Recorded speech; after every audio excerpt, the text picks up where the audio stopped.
Well, let me give you a warm welcome for those of us who have gathered for this, the second annual Andrew Fuller Center lecture, as well as those who are with us online. The Andrew Fuller Center is based here at Heritage Seminary and Bible College, and it seeks, broadly speaking, to bring the past, the riches of the past, and the lessons of the past into the present in the sense of enabling us in the present to learn from the past and to use the past in a good sense, in a way of helping us in our discipleship today. We do a number of things. We have occasional publications. We have a series of books, the critical edition of the works of Andrew Fuller, after whom the center is named, that we are publishing with Walter de Gruyter, a German publishing house that has offices in Berlin as well as in Boston in the United States. But we also do this annual lecture in the fall, in which we have a scholar who is an historian come in and address us on a subject that is relevant to his own field of study that has bearing upon us today.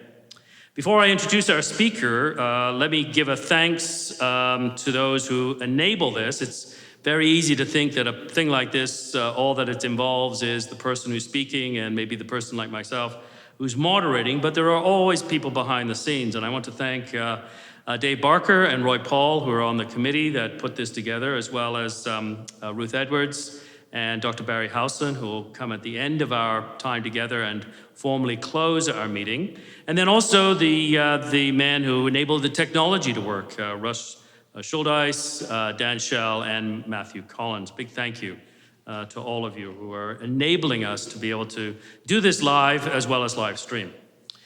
So this is the second annual Andrew Fuller Center lecture, and we're thrilled to be able to have with us Dr. Gordon Heath, who is a professor of church history at McMaster Divinity College just down the road in Hamilton. He has written widely on the subject of both British Baptists, but particularly on the whole area of Christianity and war, Christians and war. How war has affected the church, how the church has responded to war down through the centuries. He has written a good number of articles on this. I think you did your doctoral thesis in this area.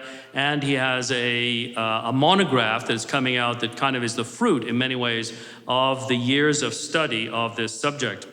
It's a subject that I think that a lot of Christians would, well, they don't think about it, but it's one that is like what our Lord said about poverty. War is continually with us and will be so until the Lord returns and brings the shalom that we all are longing for and looking for. His subject this evening is Queen Victoria and General Gordon, Heroes in the Age of Empire. So welcome, Gord, and come and deliver your lecture. At the end of our lecture, Dr. Barry Howson, who is the academic dean of the seminary, will come and close us formally in prayer. And then there will be a Q&A, which we cannot record, which I will come and moderate. Great. Thank you, Michael, for the welcome and invitation. And thank you to the Andrew Fuller Center and to the school here at Heritage College and Seminary. It's an honor and a privilege to be here, and I consider it a great opportunity to connect with those who are doing similar work just down the road, 40 minutes or so, and so it's nice to be able to connect and to see what's going on in this part of the kingdom. The subject, PowerPoint is up. Let's go back a slide. Here we go. The subject is Queen Victoria and General Gordon, Heroes in the Age of Empires. Two of the larger-than-life figures within the British Empire's late 19th century panoply of heroes were Major General Charles George Gordon, often referred simply as Chinese Gordon for his involvement in suppressing a rebellion in China, and Queen Victoria, who reigned from 1837 to her death in 1901. Upon his death, General Gordon was described as the nearest approach to that one man, Christ Jesus, of any man that ever lived. Vying for accolades of divinity was Queen Victoria.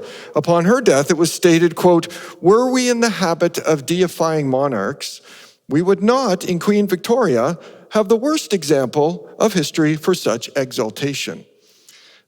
both Gordon and Queen Victoria, were heroic figures in the Age of Empires, a period coinciding with the new imperialism. And it is the intersection of heroes, of religion, gender, and empire that is the focus of this presentation.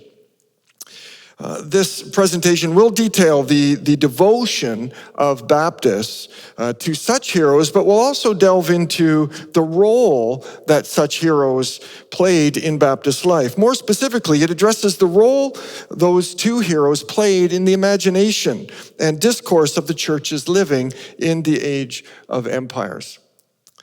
Which leads us, first of all, to the new imperialism. Throughout the 19th century, Baptists, along with other nonconformists, had increasingly identified with the empire and its aims.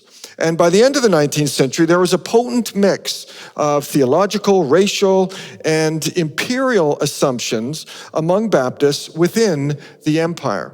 More specifically, assumptions regarding God's providence, Anglo-Saxon superiority, the benevolence of empire, and the advance of missions under the Union Jack undergirded and colored every decision made regarding war.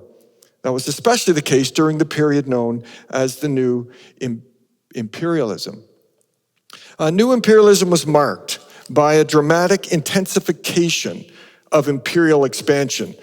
Of course, there's imperialism before this period of time, but this is a period marked by intensification of imperial expansion and conflict between the end of the Franco-Prussian War, 1870, and the start of the First World War, 1840.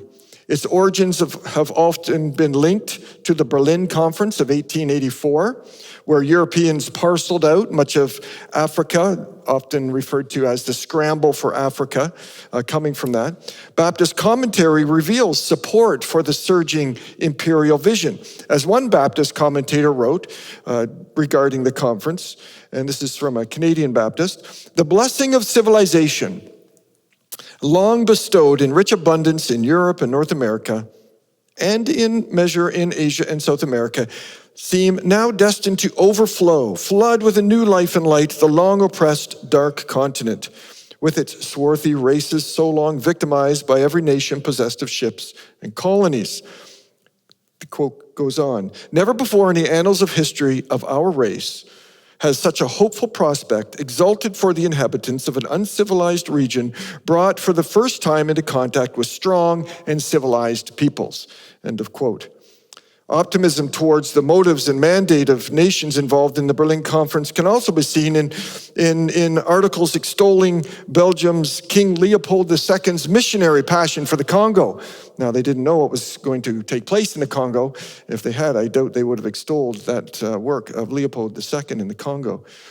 Hopes were high and confidence abounded, for it was believed that through the spread of European empires, injustices were to end, slavery was to be abolished, and, quote, black men and whites were to be equal before the law, end of quote. For many, the empire most able to bring about such manifold blessings was the empire to which they already proudly belonged, and that, of course, was the British Empire. While there was widespread support for the empire, there was no uniform idea as to what belonging to the empire meant. Imperialism in the late Victorian Empire enveloped a wide and diverse range of sentiments, and it was that ambiguity that was a part of its strength. Yet that ambiguity is one of the problems that confronts historians who attempt to make sense of the whole imperial movement. It is also important to observe that imperialism among Baptists in the empire was not deemed to be necessarily at odds with national or regional identity.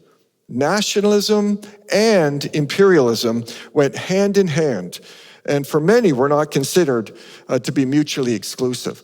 To be an ardent patriot and to be an imperialist were to be often, in fact, most cases, the same thing. So those are some opening comments on the new imperialism. Just some comments on the churches to set the stage. Baptists in Britain Australia, Canada, South Africa, and New Zealand, hereafter referred to as Backsands Baptists. It's faster to say Backsands than to list all those countries. Those Baptists in those nations or parts of the empire are the focus of this research. And this research comes out of, was actually, basically the idea came in the research that I did for this book, The British Nation is Our Nation, came out a few years ago. And it looked at Backsands Baptists throughout the empire and looked at Baptist attitudes to empire. At that time, I didn't look at this notion of heroes, and the book doesn't cover the period of Gordon. So Gordon, Queen Victoria, this focus comes out of some of the research in that book, but it's not in the book. David Armitage provides a helpful reminder of the breadth and power of ideological convictions to unite disparate parts of the empire. And commentary in Baptist periodicals provides glimpses of the shared imperialism among Backsands Baptists in the late 19th century. One author writes, evangelicals had been hitching a ride for the gospel for a number of decades on the coattails of empire, taking advantage of the spread of empire when it suited their purposes. And Backsands Baptists were convinced that the missionary enterprise and the alleviation of suffering had benefited from the spread of European empires. National and imperial identities were also fused to evangelical convictions and imperatives. Or to use the words of Douglas Cole, the shared Britannic nationalism in many ways was merged with evangelical Baptist identity and purpose. Baptists were firmly embedded within their culture, and the displays of imperialism indicate significant support among Baptists for popular imperialism. The degree to which they supported popular expressions of imperialism indicates an affinity with the masses that suggests a closing of the gulf between Baptists and wider culture and evangelicals and wider culture. Well, that fusion of Baptist identity and purpose with popular imperialism was nurtured by an international network of Baptist newspapers. Those same papers reveal that the imperial idea in the various colonies was far from homogeneous. Rather than uniform, it was imagined, it was elastic, it was contested, often meaning different things to different people. Critical voices in and outside the churches were raised against the expansion of imperial rule. There were tensions as well among Baptists related to empire, not surprisingly, since they were, among other things, dissenters who had a deeply rooted aversion to the state privileging, promoting, or coercing in matters of faith. Despite and because of their willingness to be involved in the empire-building enterprise, a commitment that I would argue that led to a drift from dissenting convictions, there remained a need to assuage a nagging conscience when faced with the moral ambiguities of imperialism. It is the argument of this presentation that the stellar and heroic lives of General Gordon and Queen Victoria not only provided idealized views of being male and female, but also acted as a salve to the conscience by demonstrating the Christian virtues of two of the most prominent imperial leaders of the age, and by association, the virtues of empire as well. In a manner similar to the chivalrous and noble medieval heroes, their alleged honorable conduct, as one author writes, cast a sheen of glamour and nobility over the reality of bloody wars. End of quote. John Mackenzie's description of the purpose of heroes is central to this argument. He writes, Imperial heroes developed instrumental power because they served to explain and justify the rise of the imperial state, personified national greatness, and offered examples of self-sacrificing service. The quote goes on, their moral force might serve to assuage the tensions induced by the political and economic consequences of their actions. End of quote. Governments were involved in the invention of traditions, one author writes, including that of the creation of particular types of heroes. That served the purposes of society and the state. And public services such as funerals, which Baptists were actively a part of and conducted, were ideal moments for what H.V. Nells calls acts of self-invention of a national consciousness. And religious groups like Baptists were often willing participants in the process, aiding and abetting the creation of national heroes. There were heroes that were widely known in 19th century Britain, with publications on figures such as missionary explorer David Livingstone, being, as one author writes, the mother's milk of Christian Sunday schools and missionary teaching. Everybody knew about David Livingstone. Baptists had their own heroes of faith, such as famous missionaries like William Carey or A.V. Timpany. However, General Gordon and Queen Victoria were a fusion of martial, imperial, and Christian heroism. And Baptists throughout the empire identified much in them that resonated with their own religious identity and purposes. Consequently, they saw in such heroes idealized virtues, worthy of emulating and extolling. Baptist commentary and constructions of Gordon and Victoria served many purposes, such as reinforcing gender roles or stemming the tide of what they saw as social decay. But as will be argued tonight, it also assuaged a nagging conscience in an age of empires by providing a moral imprimatur for the empire. In other words, what am I saying? The alleged impeccable conduct of Gordon and Victoria provides one explanation for Baptist support for and partnership with the empire. Joanna Lewis's comments about the structure of feeling that idealized imperial heroes meshes well with this argument. For as she argues, the idealized language surrounding heroes, quote, was a key reason why criticism about imperial violence, exploitation, and abuse was always muted. Before proceeding further and developing my argument more fully, however, a few comments on definitions and sources are in order. So a few comments on heroes. Well, many definitions and studies of heroes focus on the qualities of the individual in question. This research takes its lead from Jeffrey Cubitt and others who shift attention to ways in which the person was deemed to be heroic. In other words, were they heroic is really not the point. How were they deemed to be heroic is the concern. Cubitt's definition is focused on the meaning associated with the figure. He writes, a hero is any man or woman whose existence is endowed by others, not just with a high degree of fame and honor, but with a special allocation of imputed meaning and symbolic significance that not only raises them above others in public esteem, but makes them the object of some kind of collective emotional investment. End of quote. Such a view of heroes allows for a shift away from analyzing if they were actually great to, quote, why did a past society raise this individual as an actual hero, end of quote. As Max Jones argues, that shift allows for a recalibrating of research of heroes to focus on how the person has been appropriated, or what he calls the, as I've already said, collective emotional investment generated about an individual. And here I'll read the quote. It's on your PowerPoint. It's hard to read on the PowerPoint. If we follow Cubitt, on the other hand, we must attempt to assess the level of collective emotional investment generated about an individual, a task which can be executed by studying a range of concrete indicators.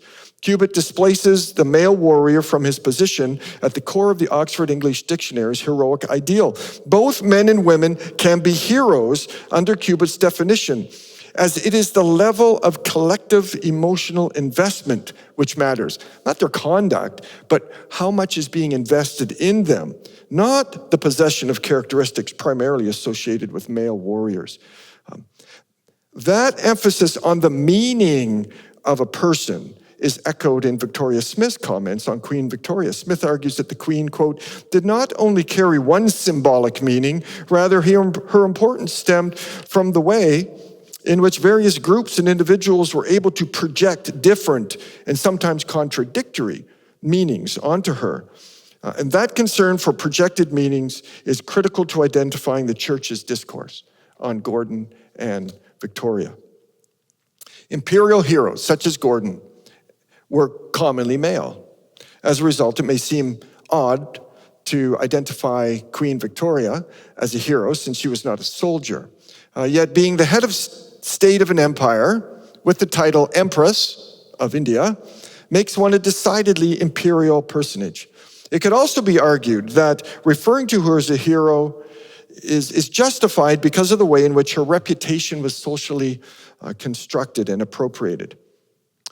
As one author writes, or as a couple authors write, heroic individuals are analyzed as instruments of propaganda and as a site on which a range of cultural attitudes and social practices can be examined, meaning that a hero could be seen as the embodiment of virtue and a role model who inspired imitation and veneration. The queen was certainly portrayed as worthy of imitation, and thus, while not a soldier, she was an imperial hero nonetheless, and therefore I'll refer to Gordon and the queen as imperial heroes. Sources, just a brief comment on sources. Support among the churches for imperial expansion can be seen throughout the church's newspapers in the latter part of the 19th century. But quite naturally, imperial zeal was heightened during moments of crisis or moments of celebration, such as the death of Gordon, the Golden Jubilee, the Diamond Jubilee, and the death of Queen Victoria. We'll talk more about those in a bit. This research is based primarily on sermons, editorials, official statements, poems, artwork, and letters to the editor contained in the religious periodicals of the Backsand Baptists during those specific events. And if you haven't read 19th century religious periodicals, late 19th century, early 20th century, you should someday. They're newspapers. Don't think of contemporary denominational periodicals. These are often sometimes 6 columns, very large newspapers with 20 pages, 15 pages, 8 pages, very fine font, but with sophisticated political analysis, filled with all kinds of commentary on current events. And you gain a real sense of Baptist thought and what's taking place in the lives of the churches through reading these periodicals. Increasingly, throughout the 19th century, newspapers became a forum for the expression of public opinion. The role of newspapers in the shaping of public opinion is widely recognized. For instance, the new journalism was linked to the new imperialism. And John Hobson, one of the most prominent late Victorian opponents of imperialism, was concerned about the power of the press in promoting imperialism. Felt that the public wasn't critical enough and the papers were too jingoistic. So concerned about the role of newspapers in general. And while there were limitations on what influence the press could have on its readers, they're newspapers after all, so limited power, the press did have the power to set agendas, to mobilize, to stereotype, to confer status, to manipulate, to socialize, and legitimize, very much like newspapers today. Keith Sinclair argues that, quote, "It is difficult to exaggerate the importance of newspapers in stimulating national sentiment. They create a sense of community. They enable us to sense, to feel that we know what other members of our community are doing and thinking." And John Mackenzie has noted how in Britain there was no pressing need for non-governmental agencies to engage in imperial propaganda because the popular press did that well enough. And the religious press engaged in that process. And so it's taking place. And we just need to note that the religious press is involved in that. I have some more commentary on newspapers. We're going to skip over that. And we'll move now to looking at these 2 Victorian heroes. As the toppling of statues of historical figures today indicates, heroes are culturally manufactured icons whose appeal waxes and wanes according to the zeitgeist of the age. Referring to how Leighton Strachey, in his Eminent Victorians, written in 1918, ridiculed the Victorian pantheon of heroes, such as Gordon, Lawrence James states, quote, "Yesterday's heroes and prophets can become today's figures of ridicule." And of course, we see that in our news today. Yet in the late 19th century, disdain for imperial figures was marginal, and few questioned the heroic figures of General Gordon and Queen Victoria. Both Gordon and Victoria were figures deemed worthy of emulation and veneration in life and in death. Their deaths and Victoria's 2 Jubilees were widely recognized events in and outside the empire, with outpourings of public outrage over government bungling that led to the death of Gordon, and then lamentation and mourning over the loss of iconic figures, and exuberant celebrations over the life, witness, and ideals of 2 imperial figures who self-identified as Christians. And so these are widely recognized experiences. What follows in my presentation now is a summarizing of public Backsands Baptist responses to the 2 deaths and 2 jubilees, in order to demonstrate, sort of to lay the groundwork for some further discussion that will come later, to demonstrate how widespread the support was for the 2 figures. They were not marginal figures. And as the following examples indicate, their lives and example resonated with Baptists throughout the empire. So first of all, General Gordon. On a cold Sunday evening in February 1885, congregants in First Baptist Church, Montreal, listened as Reverend Dr. Wheaton Smith waxed on about the life and heroics of General Gordon, who had recently been killed deep in the Sudan in the hot and dusty city of Khartoum. His text was John 12:24. "Verily, verily, I say unto you, except a corn of wheat fall into the ground and die, it abideth alone. But if it die, it bringeth forth much fruit." Well, there was an imperial application to that passage, one that we probably don't apply to that text when you read it today. The application then being made was that Gordon's death would spark an outpouring of imperial zeal that would lead to the eventual capture of the Sudan, bringing in its wake the manifold blessings of British imperial rule. Reading the quote on the PowerPoint slide, "England had drawn the sword, and justice should be done to humanity. The talismanic name of Gordon would electrify the forces of mankind, and regiments without number could be enlisted to march on the Sudan and suppress the inhuman Mahdi." And that's a Baptist sermon from 1885.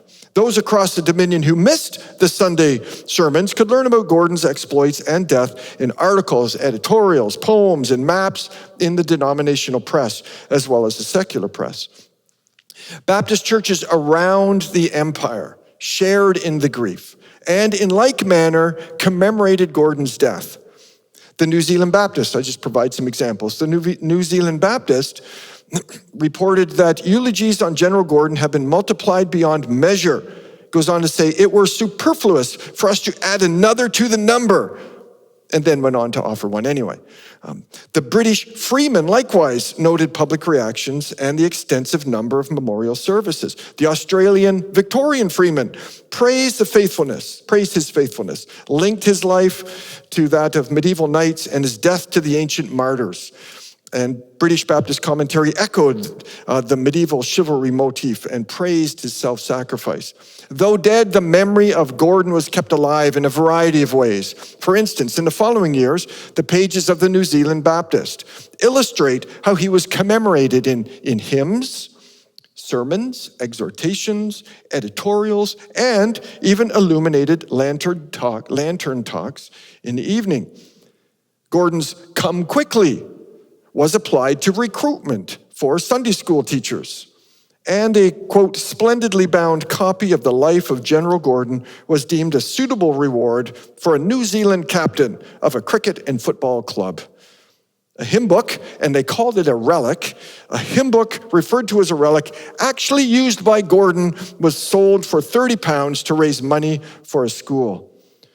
Again, in New Zealand, attempts to commemorate his life in statues were noted, and the advance of British once again up the Nile was followed often with reference of redeeming the death of Gordon. Almost a decade and a half later, after his death in 1885, Gordon's death was avenged when the British, under the leadership of Major General Kitchener, captured Khartoum in September of 1898. That battlefield success made Kitchener famous, and it allowed for the expansion of British imperial rule in the Sudan. And here you have an announcement of the capture of Khartoum, and in a sense, the sort of making the Sudanese pay for what had taken place under the previous campaign. So I'm reading the Canadian Baptist. Following the advance up the Nile and the capture of Khartoum and Omdurman, comes a proposition from the victorious general that a college and medical school be established in Khartoum in memory of General Gordon, the whole to cost about $300,000, which General Kitchener thinks the British public would gladly provide. Goes on to write, such a memorial would avenge the murder of Chinese Gordon in a spirit akin to his own, and would show the barbaric tribes of the Nile tributaries the great difference between the religion of Christ and the cruel fetishism of the Mahdi. Even the often anti-British American Baptist Watchman coming out of Boston reported on the British victory, linking the battlefield success with the memory of Gordon, and said some good things about Gordon. And Gordon was referred to even in the Great War, in the First World War. But of course, there's commentary about Queen Victoria.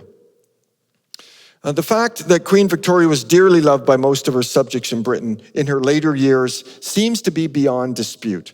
The reaction to her Golden Jubilee indicates that her subjects in the peripheries in the empire were also quite enamored with her, perhaps even more so, as well as the empire associated with her rule. First of all, the Golden Jubilee in 1887. Queen Victoria's Golden Jubilee kicked off, which is the 50-year Jubilee, kicked off a month of celebrations and special services.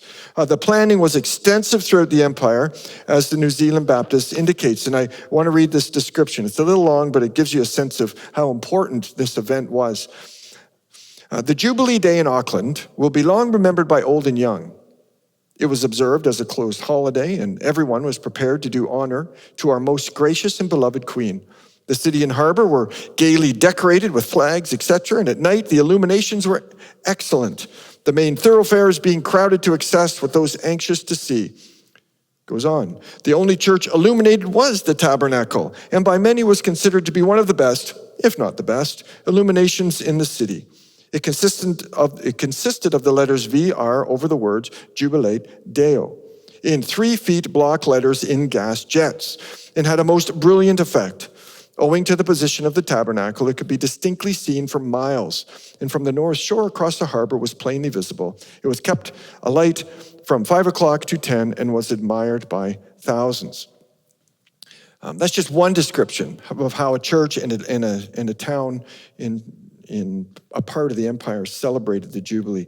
The various Baptist periodicals provide glimpses into the wide-ranging responses of the churches to the empire-wide commemorative events, including commentary, prayers, poetry, official statements, loyal addresses. British Baptist commentary was marked by both appreciation and criticism. There was concern expressed over the, quote, mixture of worldly pomp and religious services that seemed to be more about, quote, glorifying the Queen rather than the King of Kings. Yet the expansion of Christianity at home and abroad was noted as a very significant contribution of her reign. And the character of the Queen was extolled and called for thanksgiving. Australian Baptists sought to support the Queen's Jubilee New Testament Fund, and they sought to distribute to every school-age child a penny New Testament with the Queen's autograph on the inside cover, as well as supported a widow's relief fund to commemorate the Queen's Jubilee. In one of the more unique ways of commemorating the Jubilee, a New Zealand missionary happily reported that she had taken part in a baptismal service in Ceylon, modern-day Sri Lanka, that included a new baptismal tank erected in honor of Her Majesty's Jubilee. That zeal for the Queen was exceeded a decade later in the Diamond Jubilee. 60 year anniversary. Britain had another opportunity to celebrate its greatness in 1897, despite a nagging sense of uncertainty and insecurity due to the rising power and ambition of nations such as Germany and the United States. In June, the empire was fixated on celebrating the 60th anniversary of Queen Victoria's accession to the throne. Tributes to the Queen flowed from friend and foe around the world. The highlights of the Jubilee celebration was on 22nd of June, when the royal procession with 50,000 troops from the various regions of the empire made its way from Buckingham Palace to St. Paul's Cathedral. The Times remarked, "History may be searched, and searched in vain, to discover so wonderful an exhibition of allegiance and brotherhood among so many myriads of men, the mightiest and most beneficial empire ever known in the annals of mankind." And Baptists shared in that zeal of the Jubilee. Zeal for the Queen and Empire with commentary and services surpassing the response to the Golden Jubilee. The South African Baptist provides a description of the commemorative events. It reports, "In common with the Christian assembly at large, our services on Sunday, June 20th, particularly the evening, were dedicated to praise and thanksgiving for the glorious reign of our most gracious Queen. Mr. Hurd taking for his subject the true woman. On this day too, the Wesleyans held their Sunday school anniversary. And at the afternoon gathering, the other Sunday schools attended by invitation, such service being the last public appearance of the Reverend A. Graham, who in an interesting discourse dwelt on the life of our Queen." And then there's reporting on the Jubilee in the denominational press. It's extensive, providing readers with commentary, news, notes, and pictures of the celebration. It's page after page, week after week. Denominations and clergy crafted loyalty addresses. Prominent speakers exhorted the faithful to thank God for the reign of Victoria and the spread of its empire. It was a time of heightened patriotism, and the Australian Southern Baptist cautioned, quote, "He would be a very rash man who dare to utter a word indicative of relaxed attachment to the throne of Britain," end of quote. In other words, if you don't like the Queen, be quiet. British Baptist commentary extolled her as well. Perhaps, quote, "the most Christian of all the monarchs who have reigned within and over British Isles. Poets created verse to praise the godly Victoria and her benevolent reign. Special Jubilee services were held throughout the empire. Ministry efforts such as missions or support for a women's hospital were tied to commemorative events surrounding the Queen's Jubilee. Money was raised to purchase commemorative medals for children in Sunday schools. In fact, one church lamented during the festivities that a local orphanage was short of funds because so many appeals for Jubilee money was taking money out of the pockets of citizens to give to the orphanage. The discourse surrounding the Jubilees abounded with late 19th century optimism. Yet that optimism faced a challenge when only 4 years later, Queen Victoria died. 1901. The death of Queen Victoria was a shock for a nation. January 22nd, 1901. Shock for a nation embroiled in a nasty and seemingly intractable war in South Africa. The strength and extent of the global response to the death of the Queen was, one historian writes, on an unprecedented scale. And Baptist responses were immediate and ubiquitous, page after page after page of material on the death of the Queen. Among British Baptists, her death was lamented with news reports, sermons, and eulogies, providing the necessary coverage of her passing. It was virtually the same for the peripheries of empire. The Canadian Baptist printed an account of the services held in Toronto, along with a text of a tribute delivered at Jarvis Street Baptist Church.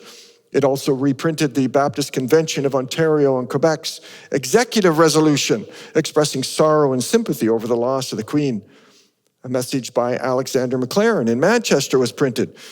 Dr. Thomas's tribute to Queen Victoria captured the essence of all those tributes to the Queen when he proclaimed that, quote, "the name of Queen Victoria will go down the ages with a fragrance that no precious ointment could produce." Her death led to outpourings of sadness as well as memorial church service among Australian Baptists. And then I've got accounts from New Zealand Baptists. I've got accounts here on South African Baptists. Let me just finish with his quote here on the death of the Queen. As for those far off from the central seat of power, so this is coming from South Africa, and Baptists are just a wee little part of the colonial enterprise in South Africa. As for those far off from the central seat of power, at the southernmost fringe of Her Majesty's African dominions, it is our sad privilege to pay our last act of homage to her august personality and bring our wreath, bedewed with affectionate tears, to her bier. By multitudes of loyal hearts, of exiled homeborn sons, of colonial-born brothers and sisters, and the various childlike native peoples, Victoria the Great and Good was loved and revered in this bright, weird land. End of quote. Besides the obvious racial overtones that betray problematic assumptions about so-called childlike natives, such language reveals an attachment to the monarchy and British identity that ensured colonial loyalty in the midst of a time of transition. I want to switch now to look at the role that these two heroes played in the discourse and imagination of Baptists, saintly heroes as moral imprimatur. The empire-wide popularity of Gordon and Victoria, as detailed above, was due to a variety of factors. But the focus now shifts to what purpose that commentary played in Baptist life and thought. It's not just there. There's a role for it. It's playing out for a specific reason or specific reasons.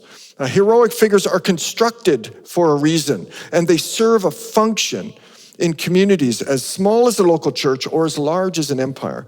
The interest here is how their function intersected with the imperialism of the day. What role, whether conscious or not, did they play in the discourse and imagination of Backsands Baptists? The empire under Victoria's tenure was understood to have brought progress in many areas: literacy, communication, science, social reform, transportation, electricity, canals, trade, religion, music. The list goes on. Arts, tax reform, criminal laws, photography, and home comfort such as soap, glassware, sewing accessories, washboards, and it continues. Such developments led Canadian imperialist George Parkin to argue, quote, a special capacity for political organization may, without race vanity, be fairly claimed for the Anglo-Saxon people. My hunch is there was a little bit of race vanity there. There was more than just material progress, however, for under the rule of Victoria, the spread of missions had dramatically expanded. For churches enthused with the late Victorian passion for missions, the fusion of imperial growth and missionary expansion was further cause for celebration. In other words, the empire advanced justice through its myriad benefits and benevolent rule, and furthered missions through the safe conduct provided to missionaries. But what about the seedy underbelly of empire? What about the bloody side of imperial expansion? What about the growing chorus of critics, both domestic and international? What about the jingoistic celebrations of imperial victories that shocked Victorian sensibilities? And what about the propensity, or the propriety, of advancing the faith in the wake of empire? These are nagging questions, and these are being addressed, they're being asked in the church and outside of the church, among Baptists and among other denominations. The heroic figures, I argue, of Gordon and Victoria served the purpose of not only demonstrating what type of manhood and womanhood was necessary for nation and empire building, thus guaranteeing a righteous empire, God's blessing in the future, but they also their lives acted as a moral imprimatur for the empire. Their godly lives acted as a model for citizens, but also as a salve for consciences. There may have been unsavory figures within the empire. There may have been abuses of empire, but the empire could be trusted and supported because of the godly character and subsequent influence of leaders such as General Gordon and Queen Victoria. The ideal male and female, first of all. The widespread popularity of General Gordon and Queen Victoria was noted with pleasure. For it was comforting to know that Christian convictions were embraced by the highest officials of the empire. It was believed that the Christian identity of the empire and its providential calling made it imperative that its leaders be above reproach. Thus, the godly character of heroes such as Gordon and Victoria acted as leaven, a model and a prophetic witness among others within the empire. In death, they had lived up to the evangelical concern for the art of dying. In the words of John Wolfe, there was a visual didacticism to the portrayals of Gordon and Victoria. Their lives taught people how to live. And Baptists seized the day to promote the ideal man and ideal woman through the examples of these two heroic figures. Basic expectations of Baptist piety revolved around things such as Bible reading, discipline, moral purity, temperance, charity, Sabbath keeping, Sunday school attendance, support for missions and charity. And both Gordon and Virginia, my wife's Virginia, I'm getting mixed up here, Victoria were deemed to be stellar examples of those aspects of piety that transcended being either male or female. But there were specific male and female codes that were also part of the iconization of such heroes. There we go. Gordon, first of all, the ideal male. There was significant anxiety in Britain about the condition of the empire at the end of the 19th century. And much of the imperial zeal was reaction to feelings of insecurity about Britain's continued dominance. There was also the fear that Britain's decadence threatened the empire, and that the superiority of the Anglo-Saxon race would be lost. A popular conviction was that war and soldierly qualities could solve some of the empire's problems and reverse the corrosive effects of an increasingly materialistic society. In that sense, imperialism was perceived by many to be, quote, an antidote to the evils of social life. Consequently, as John Tosh notes, the overseas threats contributed to the convergence of the language of empire and the language of manliness. In many Victorian papers, war and soldiering were idealized. The heroic nature of battle was emphasized, but death, maiming, and the horrific nature of war was glossed over. The modern-day heroes for boys were the ardent adventurers, but especially soldiers. Since the Crimean War and the suppression of the Indian Mutiny, soldiers in the empire had provided examples of Christian heroism.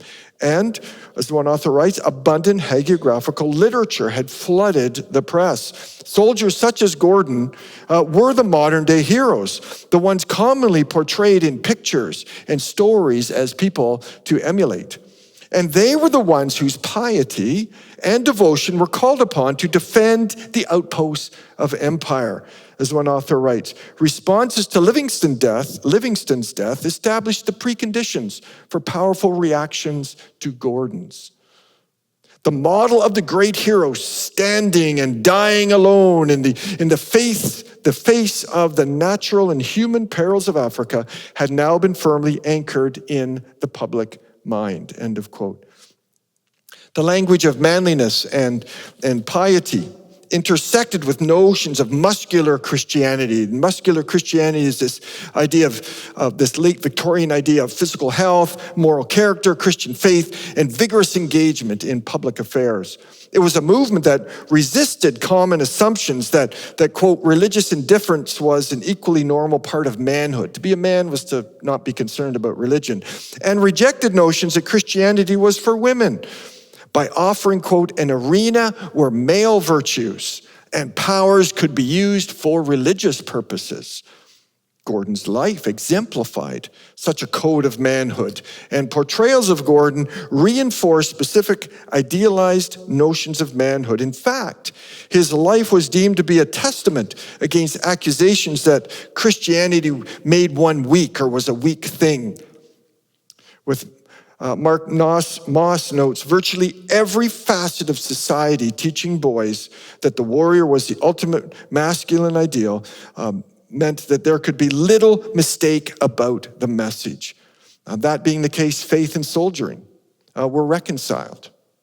For the example of Gordon demonstrated that one could serve in the imperial army, but also embody Christian piety.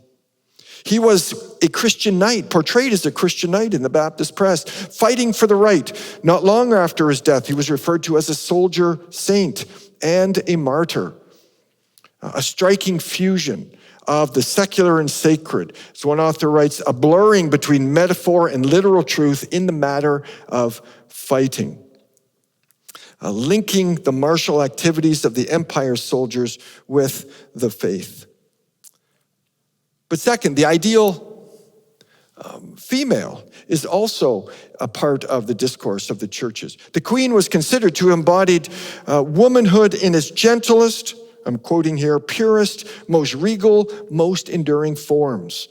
Or quite simply, she was the true woman. In the decades preceding Victoria's death, the defining characteristic of the monarchy had shifted from one marked by martial skills to one marked by a more domestic and spiritual concern or emphasis.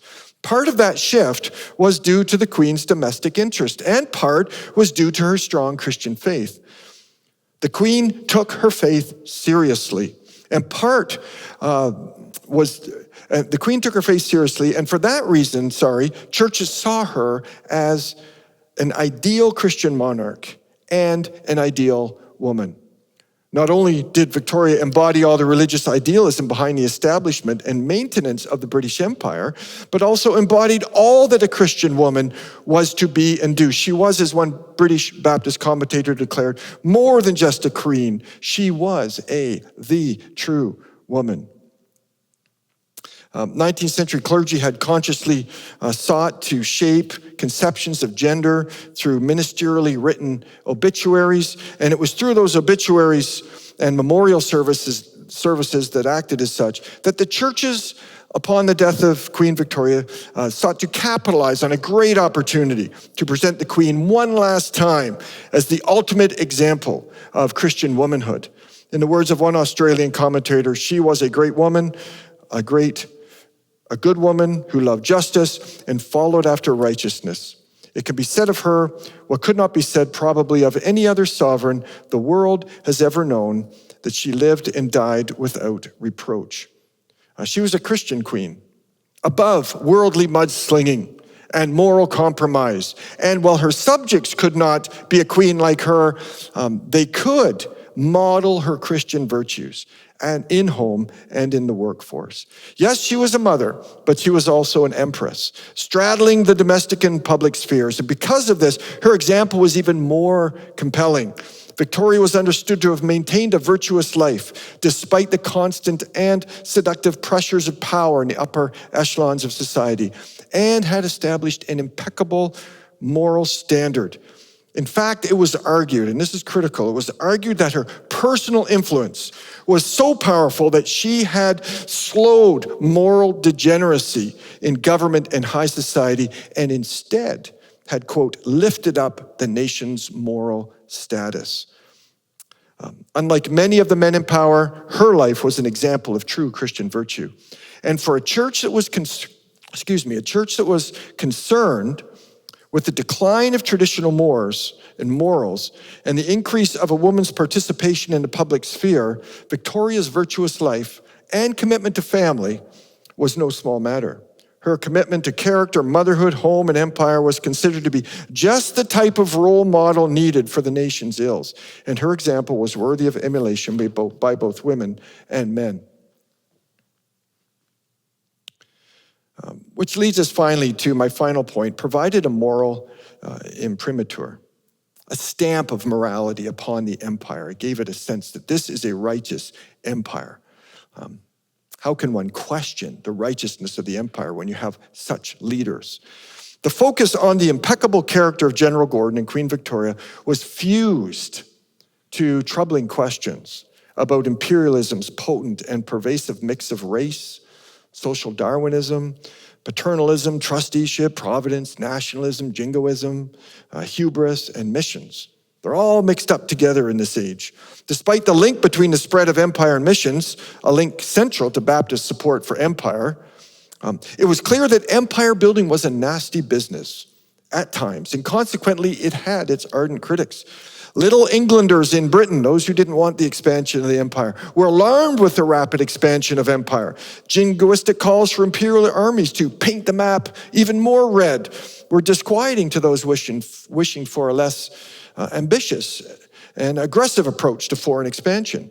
French Catholics in Quebec were wary of getting embroiled in far-flung imperial advances. So not everyone's excited about what's taking place. Not everyone has a sense that all is well in the empire. Baptists were well aware of many of the empire's failings and often railed against the sins of empire. Prominent John Clifford's presidency of the Stop the War Committee in Britain during the war in South Africa is one example of how Baptists found the empire wanting at times. However, myriad other examples of criticisms can be seen throughout discourse from different conflicts from Baptist press on conflicts around the empire. There are questions raised about the justice of military campaigns, such as Sudan or South Africa. Corruption of imperial figures was noted and lamented. The rise of militarism was identified and bemoaned. The link between the advance of missions and empire was questioned in light of the Boxer Rebellion in China. So Baptists are thinking about these issues. But it's the character and conduct of Gordon and the Queen that caused Baptists to, in one sense, whether consciously or not, accept the empire as something that is worth their support. The notion that the empire was God's providential tool to spread Christianity around the globe cut both ways. For while God's promise was to bless the empire when it lived up to its high calling, it was also true that God also promised to bring judgment when it failed to live up to the high expectations of righteousness. In that sense, the example of Gordon and Victoria was a vivid reminder to the faithful to live godly lives so that the empire could continue to experience God's blessing. To use the words of Baptists, they were to work to see the nation and empire exalted by righteousness. However, the other aspect of the godly lives was to provide legitimacy for the empire. Even when, and perhaps especially when, even when its critics railed against the sins of empire, the impeccable, or what were claimed to be impeccable lives of Gordon and the Queen were considered evidence that, despite the sins of some, the empire remained a force for good. Their lives provided a moral imprimatur for an empire with many detractors. As the following examples demonstrate, their heroic virtues were considered to have shaped, demonstrated, confirmed, and guaranteed the righteousness of the empire. For instance, Gordon was an example of the best, and he embodied ideal imperial leadership.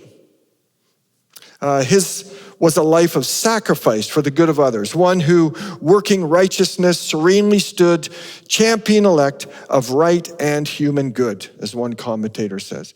And as another author noted, that godly character acted as a corrective to the abuses of empire.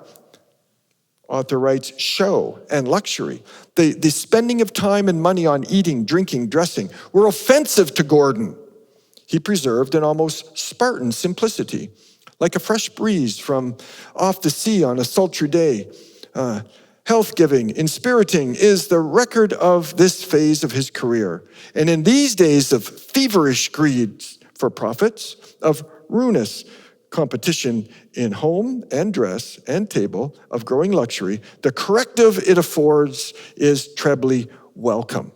In other words, the character of Gordon has an impact on what the empire is actually like.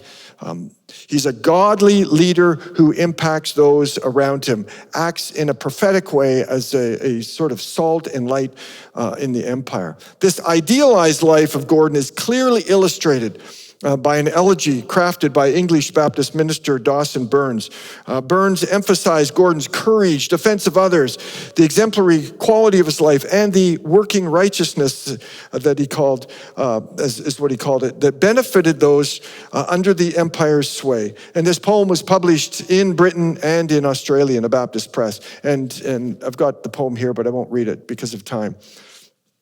The discourse surrounding the Queen was even more pointed when it came to noting how her personal character had shaped the empire. The poem Victoria expresses well the connection between the character of the Queen and the nature of empire. Bessie Cogswell wrote it in Wolfville, Nova Scotia, in response to the death of the Queen. This is what they did in that day. When something traumatic happened, they would write a poem and they would submit it to church, denominational press, periodicals, newspapers, and sometimes they would be printed. She wrote, "Reigns by example fair, influence felt far and near, for righteousness. God's holy word her guide, her trust the crucified. Over her empire wide, she reigned to bless. In countless hearts she reigns, still her pure life restrains, her good deeds live. She reigns wrongs to redress, to make earth's sorrows less. Still for righteousness, Victoria reigns." And then the poem goes on and on. A hymn written by Mr. Driver from Dunedin, New Zealand, was sung in a number of Baptist churches on the Diamond Jubilee Sunday. It too noted the character of the Queen and the example for the empire. A portion of it reads, "For thy goodness to our Queen, who those 60 years hath been, tenant of an ancient throne, wearer of a splendid crown, sovereign Lord of earth and heaven, unto thee all praise be given. For the pureness of her life, both as ruler and as wife, for the bright example good of her royal widowhood, thanks to thee, our gracious Lord, we with joyful lips accord." And of course, there's more there, but I'm just reading a brief portion. Such praise was ubiquitous. Victoria was praised as one who, quote, "frowned on vice and smiled on virtue, and discouraged war and promoted peace." The net result being a reign marked by growth in, quote, "intelligence, civilization, freedom, and religion." Elsewhere, it's written that the splendor of the Queen's reign was considered to be more marvelous than King Solomon's reign. Her wise rule had brought, quote, "inestimable blessings to the empire." The Queen's purity had an incalculable effect on the character and conscience of the empire and had, it was argued, quote, "an influence to hold the world in peace as perhaps never before was embodied in any human being." The Queen had been characterized by the highest nobilities, one author writes, which is purity of life and conduct. And that royalty of character had an impact on establishing an empire of righteousness and truth and meekness. One British commentator noticed that she governed the nation and empire by, quote, "the golden rule of the Sermon on the Mount," something unheard of in kingcraft. And of course, the point over and over again is that this is a godly queen with a godly rule. And how can you argue against an empire that is ruled by the Sermon on the Mount? Elsewhere, it was stated that the beauty of her character and the purity of her court and the justice of her administration have shed a halo over the whole realm. And that, quote, "the scepter of her motherhood and wifely devotion is one of the greatest forces for good today in all the homes of the empire." And then upon her death, she was eulogized in the same way. Thomas Spurgeon declared in a sermon at the Metropolitan Tabernacle that Queen Victoria knew how to be imperial without being imperious. And Principal W.J. Henderson at Bristol Baptist College declared that her godly rule had led to, quote, "a great enrichment of liberties, a great increase in material and temporal advantages, and an improvement in the moral, religious life of the nation." In all of these references, and there are more, don't have enough time to read them all, but they're there page after page, week after week. The character of General Gordon and Queen Victoria was highly touted, and the pervasive influence of that character on the morality and conduct of the empire was simply assumed. As a result, those two imperial heroes demonstrated and taught the type of character that would keep the empire faithful to its ideals, but more than that, also confirmed the essential goodness of the empire. Their character was a stamp of authenticity on the genuine Christian character of the empire, a sort of moral imprimatur that lent an air of legitimacy to the empire. Their lofty character did not justify imperial abuses. In fact, their conduct was a rebuke to those who abused the responsibilities of imperial rule. What their examples really accomplished was to provide heroic figures that embodied the ideals of the empire, ideals that pointed to a telos of empire that they considered was towards the good. In conclusion, the lives of General Gordon and Queen Victoria were a fusion of martial, imperial, and Christian heroism. And Baptists identified much in them that resonated with their own religious identity and purposes. The commentary on General Gordon and Queen Victoria in the late 19th century Baptist press was extensive, particularly around the Jubilees and their deaths, and that's what I focused on. The purpose of this research has been to examine the role that such heroic figures played in the Baptist imagination. Both Gordon and Victoria were deemed to have embodied the ideals of Christian citizenship and imperial virtues. Their godly conduct was understood to have stemmed the tide of societal moral decay, as well as the corruption of imperial ideals. The didactic purpose behind the coverage of the Jubilees and funerals and ensuing memorialization seems obvious, with idealized notions of male and female codes fused to Christian virtues and imperial aims writ large. In an empire believing itself to be doing the work of God, such purity was necessary for what they considered to be God's continued providential blessing on their work. But finally, more was going on than just teaching the faithful about godly living or the ideal male or the ideal female. It was also, I argue, what was also going on was that the heroic lives of Gordon and Victoria acted as a salve to the conscience by demonstrating the Christian virtues of the most prominent imperial leaders of the age. The new imperialism was just that. Its intensity was new. And it led to doubts, ambiguity, uncertainty, and criticism. Yet reminders of the Christian identity of the empire's leaders, these great heroic figures, acted as a moral imprimatur for the empire. Consequently, with such godly leaders whose virtue had allegedly shaped the very essence of the empire, despite its faults, could legitimately, Baptists believed, could legitimately be supported with a good conscience. Thank you.